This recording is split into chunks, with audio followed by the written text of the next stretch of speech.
In about 20 minutes, we're going to have a gentleman Skype in over here. His name is George Krstic.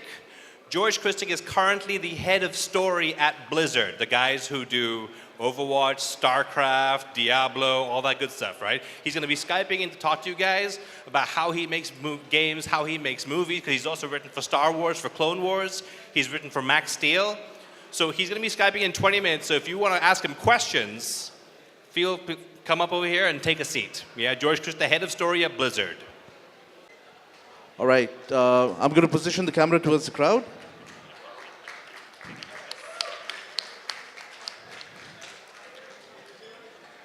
All right, George. So can we do a quick voice check? Just say anything you'd like to say to the crowd. Hey guys, thanks for coming out. Everyone heard that. Lovely. All right, then. Let's begin. Hello, George. This is Navin. How's it going, man? Pretty good, sir. George was doing something. George was doing something before it became cool. He was supporting Sri Lankan geek businesses. George was a painted figs.com client. Anyway, so George, I'm here with a couple of other panelists, and I'm going to go ahead and introduce you, and then we'll get started. Wonderful, thank you. Cool. Okay. All right, everyone, ladies and gentlemen, welcome and thank you for coming to Lanka Comic-Con 2018. Our guest this morning is George Krstic. He is an Emmy and Saturn Award winner. He's the director of story at Blizzard Entertainment, the makers of StarCraft, Diablo, and Overwatch. Before that, he was the senior writer for the MOBA League of Legends game, and he is a writer for Star Wars The Clone Wars and Max Steel. And before that, he was the creator, director, and writer for the giant robot cartoon Megas XLR. Yeah. Okay. On our panel today, asking him questions are Udanja Vijayaratne, put your hand up. Best-selling science fiction writer. He just got a 5-book deal with HarperCollins, and he's a data scientist by day. Doing tech support and also asking him questions. Hands up, Vasant. Vasant Kahandawala, founder and trustee of Lanka Comic-Con and a founding member of the Geek Club of Sri Lanka, the largest geek cultural organization in the country. Okay, I'm going to hand the microphone over to Udanja, and hopefully we can hear George. You can come on? Okay, fine. All right.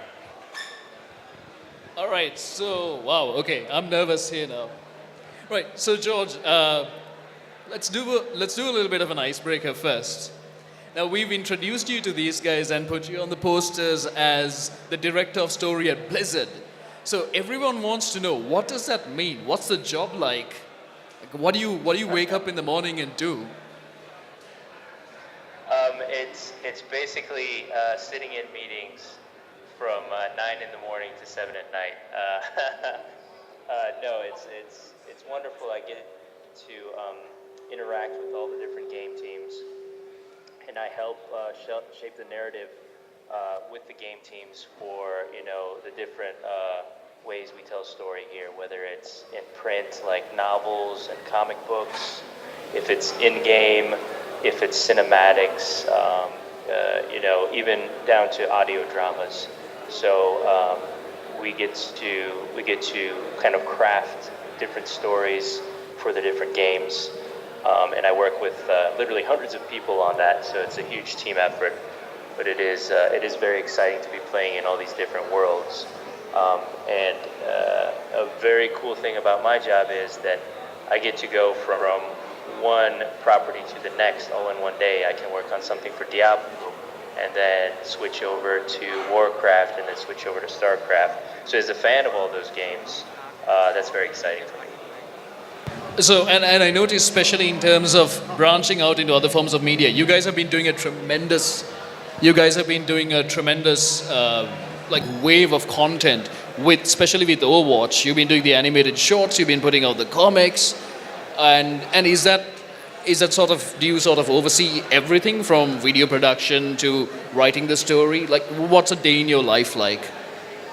Certainly. Yeah, it does encompass everything. Basically,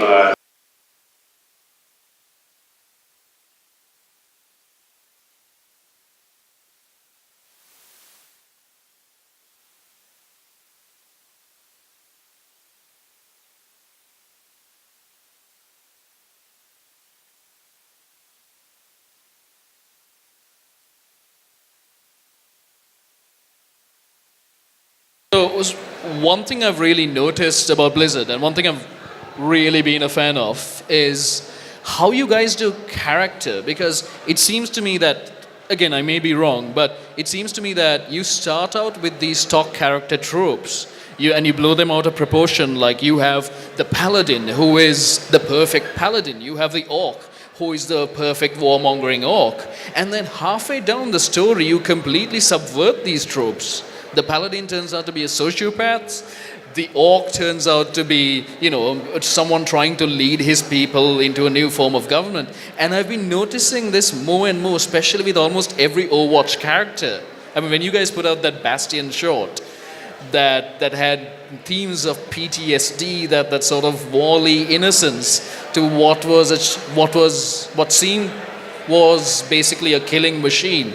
That was just amazing. And as a Reinhardt main myself, that Ryan video where you saw his past, you saw his mistakes, that just made me weep. So how do you guys do this? Is this an intentional process? Do you intend to start out with these tropes and then sort of work on them? And like, how do you construct characters that people remember and cosplay and feel lifelike in this way?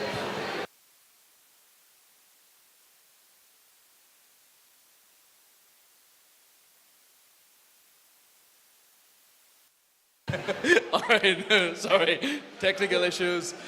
To a great question. Right. Summarize basically what you Yeah. To summarize, it was about how do you construct character? Like, how do you go about making detailed and memorable characters that people end up loving? Like, do you start with tropes and sort of work your way inwards? And what do you do there? Yeah, you have this fun trick we've noticed where there will be a set stock stereotype or like archetype, and you just flip it over completely, like Arthas, for example. Is that like one of the tricks you do? Is that like part of your, Sorry, audio is dropping out, but I think the question was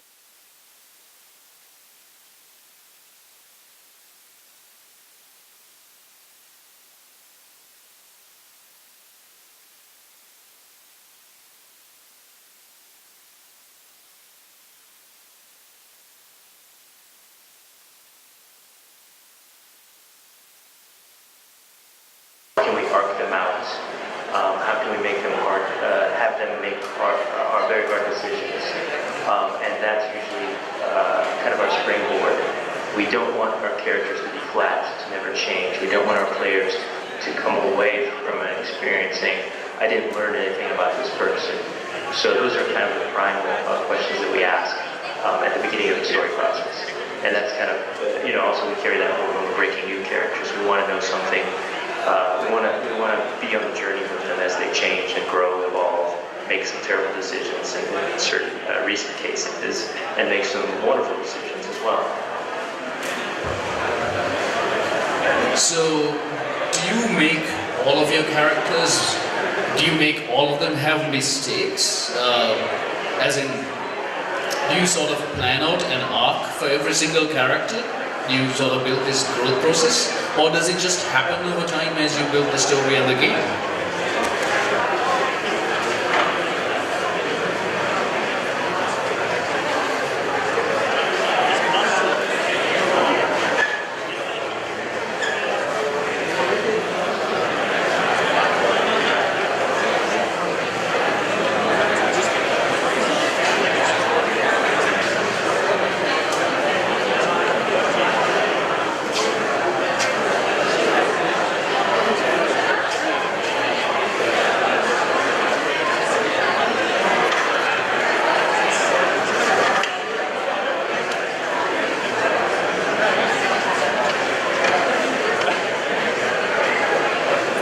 Sometimes, from game team, we have an inception point and a place where we have to end the story. So that helps us at times to find the story organically. And sometimes we have to have it going in a certain direction because the game has to go that way, or we have a certain a set of goals that we have to hit.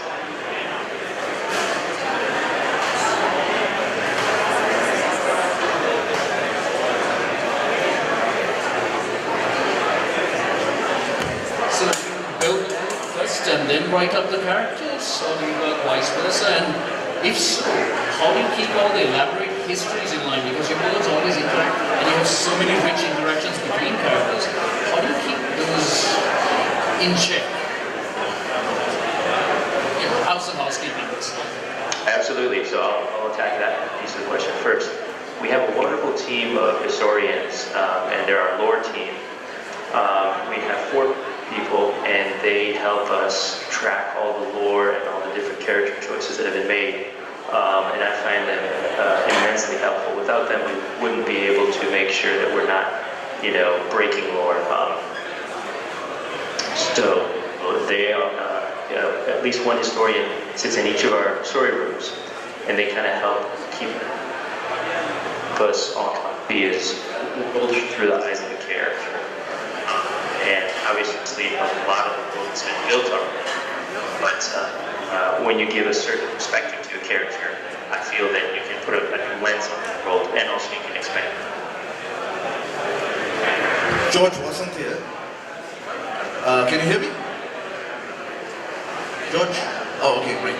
So, now moving from Blizzard, let's talk a little bit about what you did on TV, especially with, we were talking about this yesterday, Megas, XLR, we had that, we had Max Steel, we had Versus, we had Motor City, and especially Star Wars, Clone Wars. Share a little bit about the experiences you had and the difference between writing for a TV series or animated motion picture as opposed to, writing for games.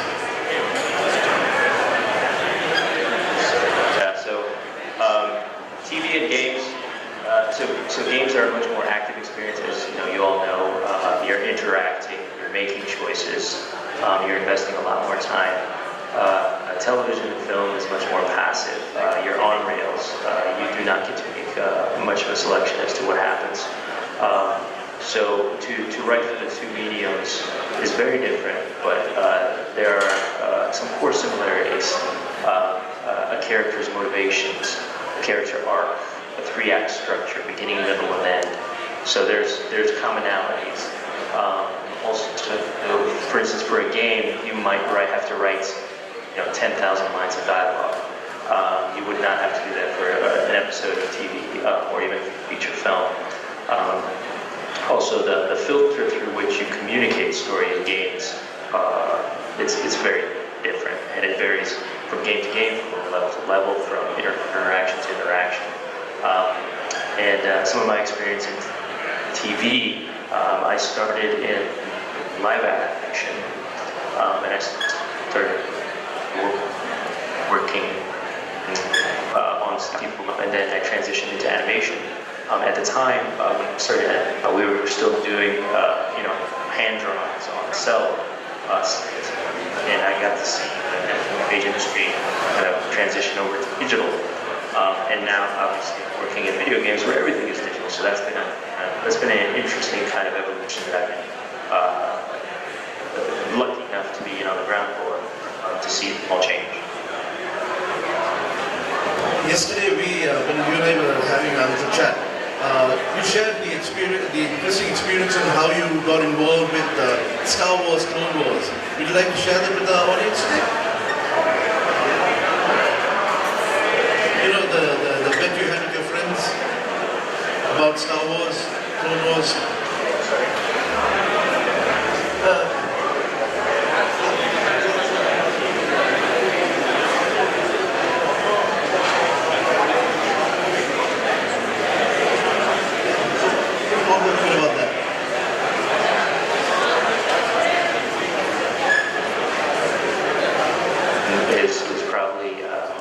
Subject that a lot of people are interested in, especially at this convention. We were just talking yesterday how I started in fan fiction. I was a Star Wars fan, and I was writing fan fiction, and eventually that got me at Star Wars. So the thing I want to say is I know that there's sometimes like a negative viewpoint of fan fiction, but I would say just keep writing it. Like whatever show or anime you guys are into, just write scripts, write prose, because you'd be surprised at what it might land you.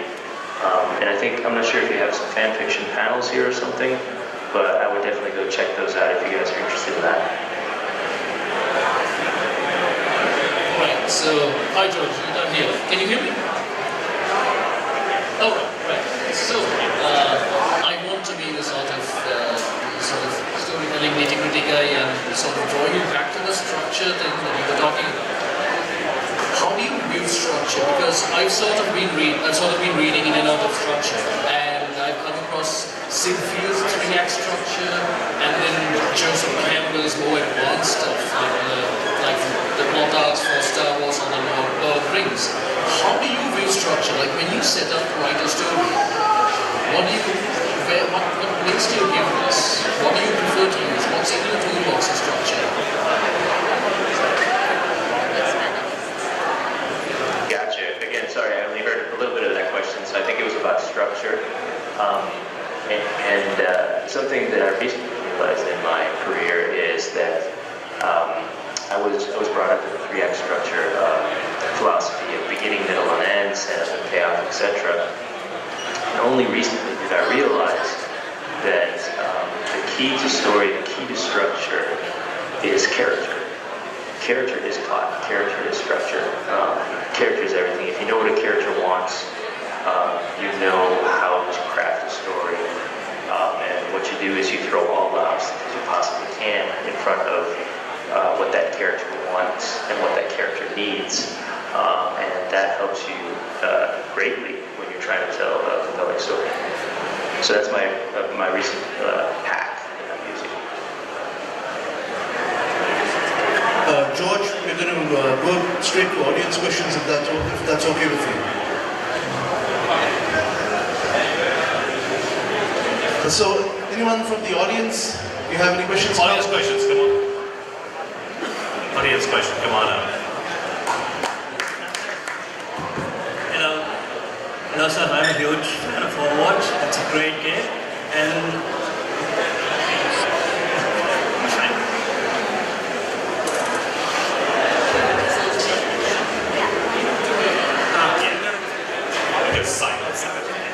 okay, sir, I'm a huge fan of Overwatch. It's a great game. And recently you guys introduced Wrecking Ball. That's a great character. What I want to know is there any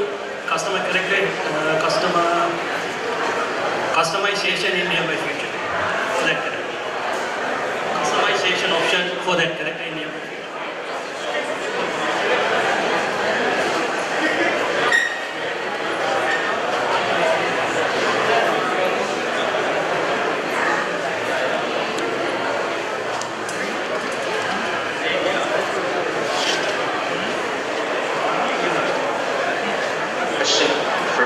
Game team, and I'm not a member of game team. I just support them with narrative, so I don't have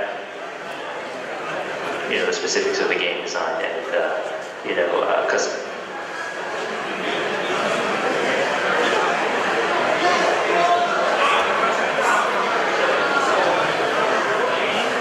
With regard to narrative, because of how extensive your universes are, and given the Warcraft, StarCraft universes, how do you avoid refreshing characters when you're making new ones for Overwatch? Are there approaches that are consistent with how you do it, and you're like, we have to do something that's expensive? How do you approach that process? No, absolutely. We have a very honest story room, and when we're roughing out on new ideas. First of all, we do have our historians in the room, but also we ask the hard questions. Is this a trope? Have we seen it too much?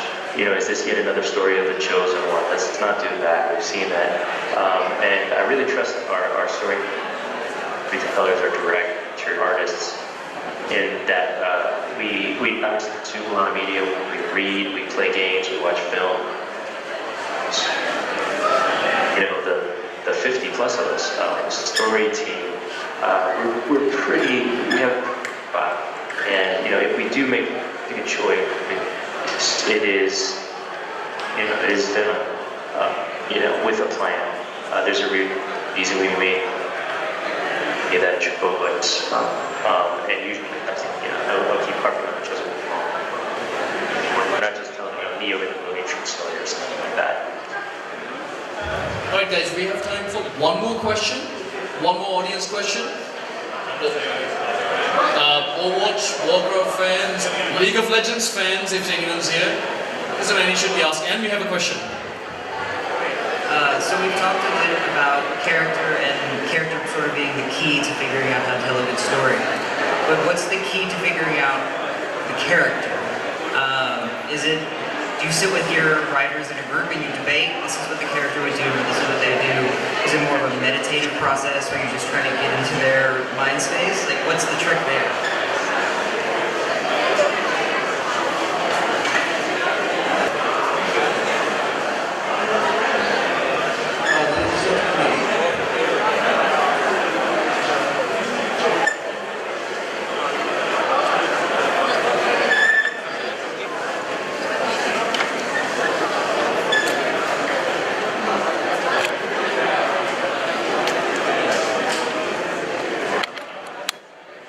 They're asking him if he was behind the Warwick reboot.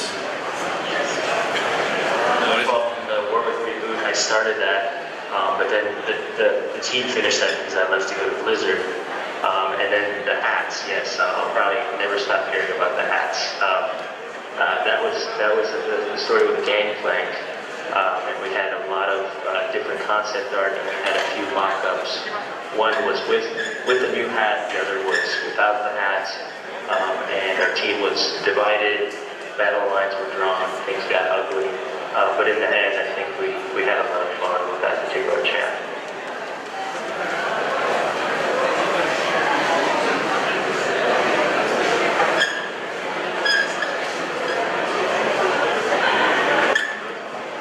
We hope to see you come to Sri Lanka personally, so we don't have to deal with all this thing with these technical challenges. We'd rather have you here and answer people's questions and share your experiences, and of course enjoy the beauty of Sri Lanka.